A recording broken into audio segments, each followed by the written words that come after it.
अब ये गर्म गैस कहाँ जाती है? अब शुरू होता है गर्मी को बाहर फेंकने का काम।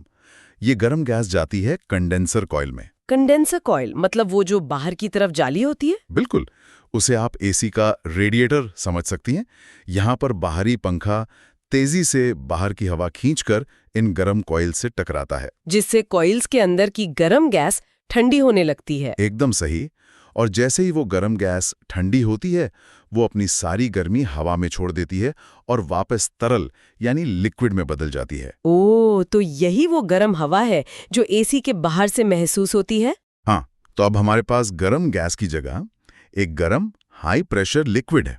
यहाँ तक तो गर्मी बाहर निकालने की कहानी थी, लेकिन ठंडक पैदा करने वाला जादू कहाँ है? अब आता है वो हिस्सा जहाँ असली जादू होता है, एक्सपेंशन डिवाइस। Expansion device? हाँ, ज्यादातर विंडो एसी में ये बस एक बहुत ही पतली तांबे की ट्यूब होती है, उसे कैपिलरी ट्यूब कहते हैं। ओके, एक पतली ट्यूब। जब वो हाई प्रेशर वाला गर्म लिक्विड इस पतली सी ट्यूब से गुजरता है तो उसका दबाव अचानक से गिर जाता है। एक सेकेंड, जैसे एक चौड़े पाइप से पानी अचानक एक बहुत पतले पाइप में जाए तो प्रेशर एकदम से गिर जाएगा। बिल्कुल, और जैसे ही प्रेशर गिरता है वो लिक्विड एक ठंडी धुंध या कहिए मिस्ट में बदल जाता है। वाह! ये ठीक वैसा ही है जैसे परफ्यूम की बोतल में बटन दबाने पर अंदर का लिक्विड बाहर आकर ठंडी स्प्रे बन जाता है। यहीं से ठंडक की शुरुआत होती है।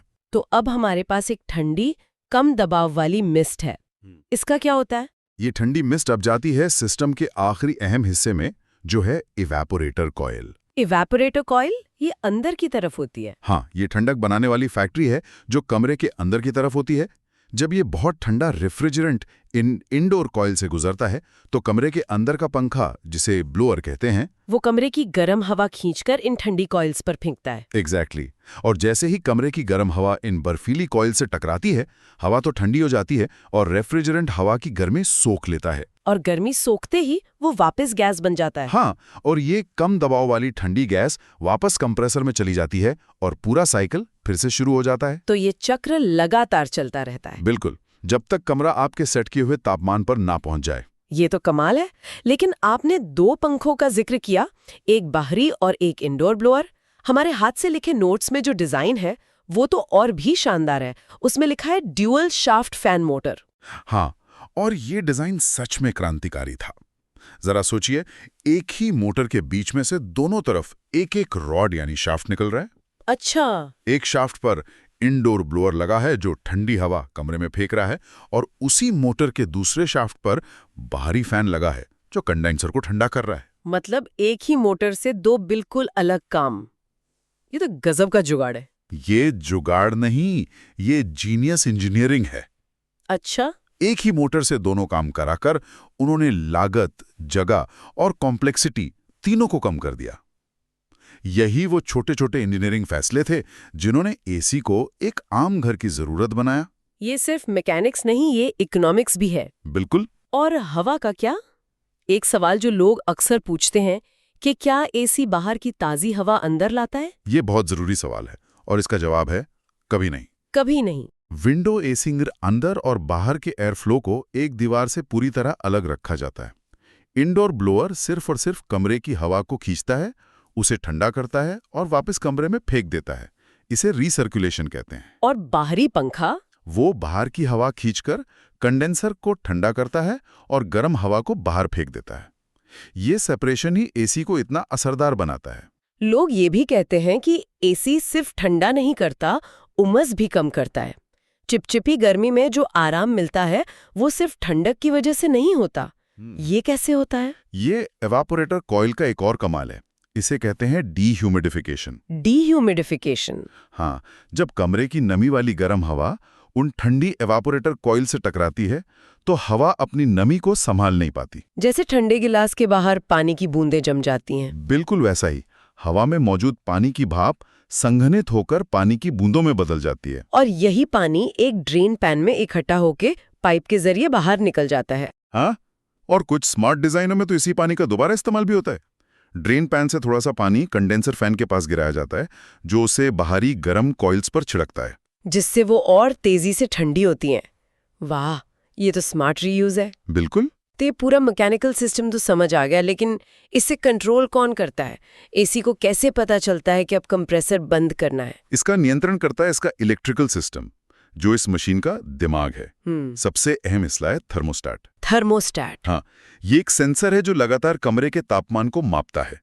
जैसे ही तापमान आपके सेट किए लेवल पर पहुंचता है, मान लीजिए 24 डिग्री, ये कंप्रेसर को बंद करने का सिग्नल भेज देता है। लेकिन पंखा चलता रहता है। पंखा चलता रहता है, कूलिंग बंद हो जाती है, और जैसे ही कमरा फिर से गर्म होता है, थर्मोस्टेट कंप्रेसर को दोबारा चालू कर देता है। लेकिन इन नोट्स में कैपेसिटर का भी बहुत जिक्र है। स्टार्टिंग कैपेसिटर और रनिंग कैपेसिटर, ये क्या चीज है? कैपेसिटर एक छोटी बैटरी जैसा है जो एक झटके में अपनी पूरी पावर रिलीज करता है।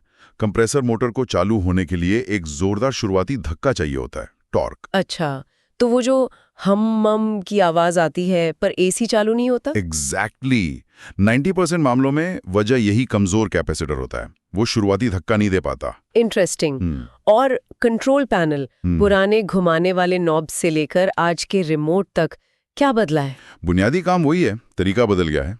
पुराने एसी में मैकेनिकल स्विच होता था, आज पीसीबी मतलब एक छोटा कंप्यूटर होता है जिसे आप रिमोट से कंट्रोल करते हैं। और ये नए सिस्टम ज्यादा स्मार्ट भी है। हाँ, मैनुअल में एक दिलचस्प सेफ्टी फीचर का जिक्र है। अगर एसी बंद होकर तुरंत चालू हो तो कंप्रेसर लगभग 3 मिनट बाद स्टार्ट होता है। ये देरी कंप्रेसर की लाइफ बढ़ाती है। तो ये तो एक परफेक्ट सिस्टम लगता है, लेकिन असल दुनिया में, जैसा कि ये फॉल्ट फाइंडिंग चार्ट बताते हैं, चीजें खराब होती हैं। सबसे आम शिकायत क्या आती है? एसी चल रहा है पर कूलिंग नहीं कर रहा। ये सबसे आम समस्या है और इसके 2 मुख्य कारण होते हैं। पहला, रेफ्रिजरेंट यानी गैस का लीक हो जाना। Gas leak? अगर सिस्टम में गैस कम होगी तो गर्मी सोखने की उसकी क्षमता भी कम हो जाएगी। और दूसरा कारण? दूसरा और उससे भी आम कारण है गंदी कॉइल्स। अगर इंडोर एवेपोरेटर पर धूल जम जाए तो वो हवा से गर्मी नहीं सोख पाएगा, और अगर बाहरी कंडेंसर पर गंदगी की परत हो तो वो अपनी गर्मी बाहर नहीं फेंक पाएगा। दोनों ही मामलों में कूलिंग कम हो जाएगी। इसीलिए तो नियमित सर्विस इतनी जरूरी है। एक और आम समस्या है अंदर की तरफ से पानी टपकना। ये तो कई घरों में देखा है। इसका लगभग हमेशा एक ही कारण होता है, ड्रेन पाइप का जाम हो जाना। धूल, फंगस या कीड़े मकोड़े उसे ब्लॉक कर देते हैं, तो पानी बाहर निकलने की जगह अंदर टपकने लगता है। हाँ, लेकिन आधुनिक हैंडबुक में इसका भी एक समाधान है, ओवरफ्लो शट ऑफ स्विच। वो क्या करता है? ये एक फ्लोट स्विच होता है। अगर ड्रेन पैन में पानी एक खतरनाक स्तर तक भर जाए तो ये स्विच पूरे सिस्टम को अपने आप बंद कर देता है, ताकि पानी कमरे में ना गिरे और नुकसान ना हो। वाह, ठीक है, ये तो हुई मैकेनिकल बातें। अब उस स्टार्टअप संस्थापक के नजरिए से सोचते हैं, उस डीप मैकेनिकल समझ का उनके लिए क्या मतलब है? देखिए, जब आप किसी सिस्टम के मूल सिद्धांतों को इतनी गहराई से समझते हैं तो आप उसे बेहतर बना सकते हैं। पहली बात तो ये ज्ञान आपको HVAC की मजबूत नींव देता है। आप तकनीशियनों के लिए बेहतर ट्रेनिंग मॉड्यूल बना सकते हैं। लेकिन असली इनोवेशन तो ऊर्जा की खपत में होगा ना? हमारे स्रोतों में IoT का भी जिक्र था। यही तो असली खेल है। कंप्रेसर सबसे ज्यादा बिजली खाता है। सोचिए, अगर हम एसी में कुछ सेंसर लगा दें जो ये समझें कि कमरे में कितने लोग हैं, बाहर का मौसम कैसा है, और उस डेटा के आधार पर एक IoT इनेबल्ड PCB कंप्रेसर की स्पीड और पावर को रियल टाइम में एडजस्ट कर सकता है। इससे बिजली की भारी बचत होगी। और क्या हम समस्याओं को होने से पहले पकड़ सकते हैं? प्रिडिक्टिव मेंटेनेंस जिसे कहते हैं। बिल्कुल। कल्पना कीजिए, एसी के अंदर लगे सेंसर लगातार कंप्रेसर और फैन मोटर के स्वास्थ्य पर नजर रख रहे हैं। और जैसे ही कोई दिक्कत आने वाली हो, जैसे ही कैपेसिटर कमजोर होने लगता है, सिस्टम मालिक और सर्विस सेंटर को अपने आप अलर्ट भेज देता है। आपके एसी का कैपेसिटर अगले 15 दिनों में फेल हो सकता है। यह एसी को गर्मी से होने से बचाएगा। ये इनोवेशन तभी संभव है जब आपको पता हो कि एक कमजोर कैपेसिटर का पावर कंजम्पशन पैटर्न कैसा दिखता है। बिल्कुल सही। तो कुल मिलाकर विंडो एसी सिर्फ एक पुराना उपकरण नहीं है, ये भौतिकी और मैकेनिकल इंजीनियरिंग का एक आत्मनिर्भर पार्ट है। सही कहा। इसके कंप्रेसर के दबाव से लेकर कैपिलरी ट्यूब के जादू तक हर पुर्जा एक खास मकसद पूरा करता है। और जब हम इनके आपसी तालमेल को समझ लेते हैं तो हम इसे एक नए स्तर पर ले जा सकते हैं। हाँ, एक स्मार्ट भविष्य की ओर। ये सब कुछ जानने के बाद एक विचार मन में आता है। हमने आज समझा कि एसी कैसे काम करता है, लेकिन हम ये कैसे मापें कि ये कितना अच्छा काम करता है? हम एसी पर 5 स्टार का लेबल तो देखते हैं, लेकिन EER या ISEER जैसे शब्दों का असली मतलब क्या है? कितनी गर्मी हटाने के लिए कितने वॉट बिजली खर्च हो रही है, इसका असली गणित क्या है? शायद इस पर एक और गहरी चर्चा की जा सकती है।